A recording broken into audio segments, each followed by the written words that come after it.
Is it possible to obtain a patent for something that's already been done, but not patented yet?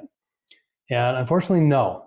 Unfortunately, no. The problem there is that to get a US patent, it has to be novel. It has to be first of its kind, and it's got to be yours. So if someone else came up with it and brought it to market, produced it, showed it to you, you're not the inventor.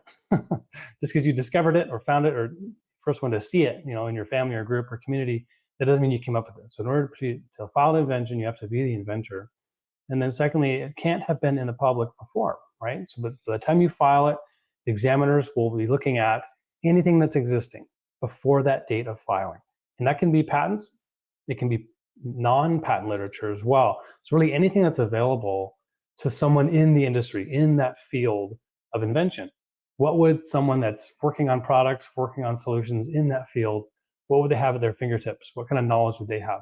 And so that's the standard that the examiners are going to look at. And so unfortunately, no, you're not able to obtain a patent for something that someone else already did, even if they decided not to get a patent on it. So hope that helps clarify that question. It's a good one.